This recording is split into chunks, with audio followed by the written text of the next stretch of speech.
ফিরে এলাম বিরতির পর। আর এই মুহূর্তে যে খবরের দিকে নজর রাখবো, রাতভর বৃষ্টির জেরে পাহাড়ে ধস, মৃত একজন। রাতভর বৃষ্টিতে দার্জিলিং এর একাধিক এলাকায় ধস নামে, ধসে চাপা পড়ে মৃত্যু হয়েছে 78 বছরের এক বৃদ্ধের।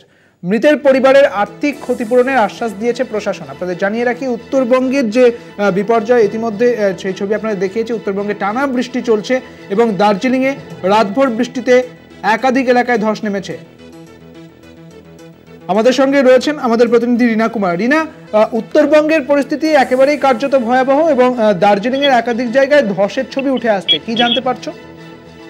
একেবারে অভিজ্ঞতা যে পাহাড় জুড়ে কিন্তু গতকাল রাত থেকে লাগাতার ভারী বৃষ্টি হয়ে চলেছে এবং এই ভারী বৃষ্টির জেরেই কিন্তু দার্জিলিং এর একাধিক জায়গায় ধস নেমেছে এবং সেই ধসেই কিন্তু চাপা পড়ে মৃত্যু হয়েছে সুকিয়া ব্লকের যে বাসিন্দা রয়েছেন 78 বছর বয়সী রঘুবীর রায়, তার কিন্তু সেই ধসে চাপা পড়েই মৃত্যু ঘটে। এবং ঘটনার খবর পাওয়া মাত্রই কিন্তু সেখানে যে বিডিও এছাড়াও পুলিশ আধিকারিকেরা তারা কিন্তু ঘটনাস্থলে পৌঁছায়, তার দেহ উদ্ধার করা হয় এবং সেই মৃতের পরিবারকে আর্থিক সাহায্য দেওয়া হবে বলে কিন্তু জানা গেছে।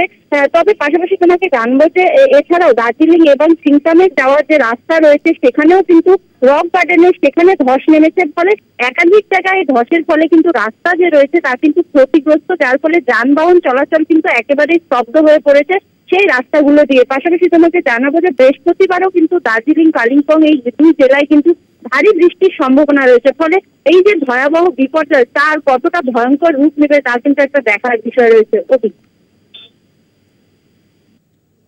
বেশ, অনেক ধন্যবাদ রীনা। আমি অভিজ্ঞ সুদীপ্ত ছিলাম তোমার সঙ্গে।